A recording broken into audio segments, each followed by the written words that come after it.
자, 일단 가산세부터 먼저 하겠습니다. 오늘 신고서 해야 되니까. 가산세. 여기 되게 중요해요.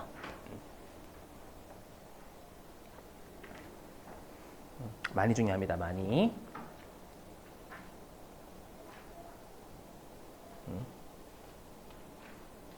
밸브고요. 보시죠. 자, 일단 여러분들 우리가 가산세라는 거는요. 조심하실 게 뭔가를 잘못하면 가산세를 무조건 때리는 게 아니라 의무를 안 한 애들만 때려. 의무. 세법상 의무. 거꾸로 얘기하면 내가 세법상 권리가 있어요. 권리. 예를 들어 가지고 내가 환급받을 금액이 있어. 환급받을 금액이 100만 원인데 신고를 깜빡한 거예요. 모르고. 알죠? 세무서에 전화 온 거예요. 환급받을 거 있으셨는데 신고 안 하셨네요. 환급도 안 받으셨고. 자, 가산세 내세요. 잘못했으니까. 그럼 여러분들, 네, 가산세 낼게 죄송합니다. 이래요? 그러시면 안 돼. 맞죠? 환급 안 받았는 거, 그건 여러분들이 권리를 행사를 못한 거예요.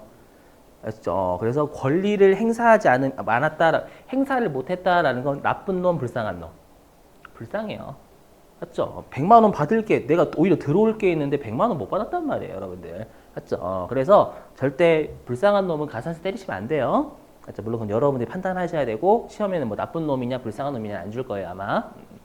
자, 그래서 여기에서의 신고 불성실 가산세는 우리가 나쁜 놈은 아예 신고 안 한 놈이죠. 무신고. 그죠? 그리고 조금 신고한 놈 과소신고. 맞죠? 거꾸로 얘기하면 과다 신고는 세금을 더 내겠다라고 신고하는 거니까 아이고 불쌍하다. 어떻게 세금을 더 내려고 하니? 맞죠? 그래서 가산세 대상이 아니다라는 거예요. 이거 물론 시험에서는 안 주니까 여러분이 판단하셔야 되고요. 자, 그랬을 때 우리 세무 1급은 둘 다 냅니다. 아마 세무 2급에서는 과소신고만 낼 거예요. 하지만 세무 1급은 과소신고도 내고 무신고도 냅니다. 물론 압도적으로 이 과소신고를 훨씬 많이 냅니다, 여러분들. 했죠? 아마 세무 2급 때는 최대로 가장 어렵게 내는 부가가치세 신고서가 예정신고 때 누락한 걸 확정신고 때 하는 것까지 출제할 거예요. 근데 세무 1급은 그건 당연히 출제하고요. 뭐 출제하냐면 우리가 예정신고나 확정신고 때 신고를 이제 우리가 잘못하면은요. 우리가 이제 수정신고 하거든요. 과소신고하면. 수정신고 나오고 최근에 경정청구 한번 내서 경정청구 많이 내가지고 오히려 많이 내고 많이 신고해가지고 경정청구서 작성하라고 그거 낸 적이 있고요. 그 다음에 무신고 요거는 시험에 2번 출제했고요. 기한 후 신고라고 해가지고 하지만 외워주시긴 해야죠, 여러분들. 2번이나 나왔긴 했으니까. 자, 암기해 주셔야 되는데 일단 뭐 무신고는 뭐 제가 설명드릴 게 없어요. 법정 신고 기한까지 아예 신고 자체 안 한 거예요. 했죠? 그럼 여러분들이 제가 퍼센트에 그 색깔 쳐져 있는 건 반드시 외워달라라고 했죠. 꼭 외워주셔야 돼요. 우리가 그 신고를 불성시라는 게 부정하게 불신고하는 게 있고, 부정하게 우리가 신고하는 게 있고요. 부정하지 않은 걸 일반이다라고 불러요. 했죠? 시험에서는 줘요. 그게 부정인지 일반인지. 부정은 한 번도 낸 적 없어요. 했죠? 그래서 시험에 이렇게 내는 거예요. 부정이 아니다라고 출제하면 그건 일반이다라는 뜻이에요. 했죠? 그래서 외워주셔야 돼요. 우리가 무신고에서 일반은 우리가 20% 신고불성실 가산세가 20%에 20%. 꼭 외워주시고. 그리고 여기는 신고를 최종적으로 하는 거니까 이때는 금액 기준이 아니라 세액 기준이 되는 거예요. 알죠? 최종적인 신고면 이제 세금 나오잖아요. 단기 중에 하는 건 최종적인 세금이 아직 나오기 전이니까 금액 가지고 하는 거고요. 아시죠? 잘 외워주시고. 자, 그 다음에 두 번째 우리 과소신고요. 자, 과소신고는 무신고보다는 그래도 가산세가 좀 적어져야 되겠죠. 그래서 우리가 무신고 일반은 10%예요. 10%. 10%. 꼭 외워주세요. 신고서에 없습니다. 이거 이율 없어요. 절대 없습니다. 주의.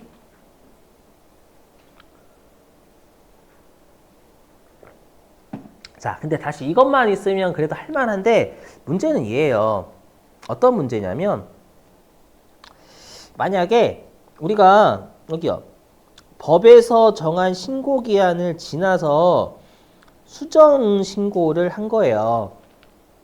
그렇죠. 법에서 정한 신고 기한을 지나가지고 우리가 수정 신고하잖아요. 그렇죠. 그럼 수정 신고하면 가산세를 깎아줘요. 가산세를 깎아줍니다. 그렇죠.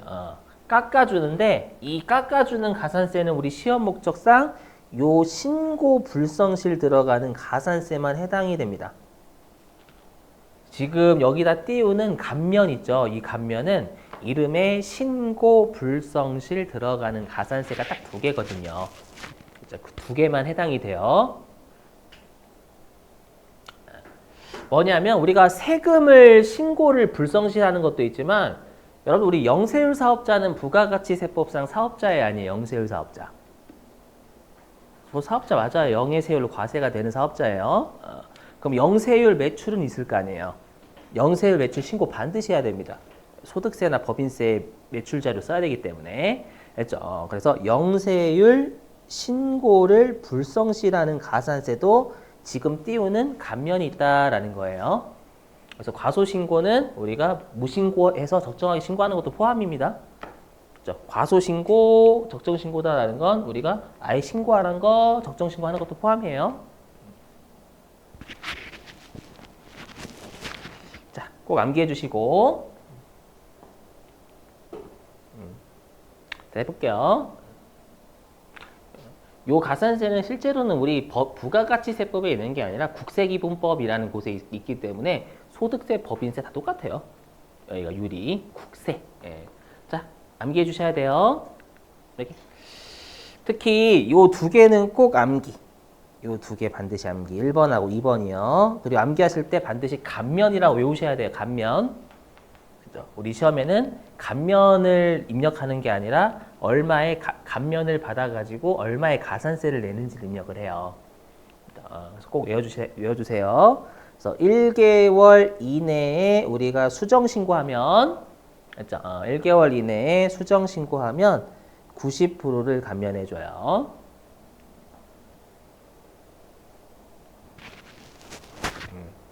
감면이고요. 그리고 제가 방금 말 실수했는데 여러분들 이거 무신고하거나 무신고했는데 적정하게 신고하는 거 우리 그 기한 후 신고라고 했죠. 기한 후 신고는 별도로 있어요, 여러분들. 제가 말 실수한 것 같아요. 그래서 여기 과소 신고한 거, 적정하게 신고하는 거 얘기하는 거예요. 그것만. 자, 그리고 1개월 초과 3개월 이내에 우리가 수정 신고하면 75% 깎아주는 건 여러분들이 어디서 배우셨을 거냐면 그 세무 2급 때. 세무 2급 때는 예정 신고 때 안 한 걸 확정 신고 때 하면 그건 3개월 이내잖아요. 텀이. 1개월은 넘지만 그때는 75% 깎아준다라는 거고요.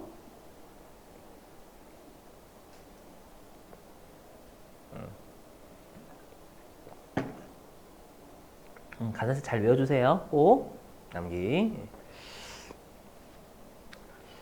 자, 그 다음에 이제 두 번째. 이제 뭐냐면 기한 후 신고입니다. 기한 후 신고. 상대적으로 덜 주면 상대적으로 우리 시험에는 수정 신고 위주로 거의 많이 냈거든요. 해보면 자, 일단 기한 후 신고는 아예 무신고한 걸 적정하게 신고하는 걸 우리가 기한 후 신고다라고 해요. 그래서 수정 신고든 기한 후 신고든 다 신고 불성실 가산세만 해당한다라는 거 똑같습니다, 여러분들. 자, 그럼 얘는 한 개만 외우시면 한 개. 됐죠? 여건이 되시면 한 개만 낼 거야, 아마. 자, 보시면 요거예요. 우리가 아까 했던 수정 신고는 조금이라도 신고한 거죠. 근데 지금 얘는 아예 처음부터 신고 자체를 아예 안 한 놈이에요. 그렇기 때문에 얘는 감면율이 좀 낮아집니다. 그래서 우리가 기한 후 신고 같은 경우 여태까지 1번만 출제했거든요. 1번만. 그래서 1개월 이내에 기한 후 신고하면 이때는 50%를 깎아줘요. 50%. 그렇죠? 둘 짬뽕 하시면 안 돼요, 여러분들. 기한 후 신고가 50%고 수정 신고가 90%예요. 1개월 이내에. 꼭 암기 잘 해주시길.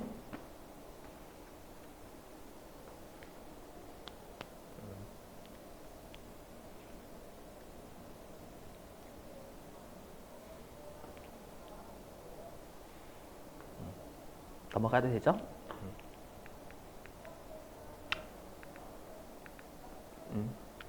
자, 됐어요. 그리고 요거는 여러분 납부 불성실 가산세는 뭐 컴퓨터가 알아서 해주니까 굳이 외우실 필요 없어요. 넘어가고. 아까도 말씀드렸죠. 영세율, 과세표준, 신고불성실 가산세도 요 감면이 있다라는 거 신고불성실 가산세니까 알죠? 그래서 가산세 잘 나오니까 꼭 암기해 주시고 근데 납부 지원도 잘 나오긴 하는데 이거는 컴퓨터 입력하면 지가 알아서 뭐 계산해 주니까 굳이 별표를 칠 필요는 없어요. 알죠?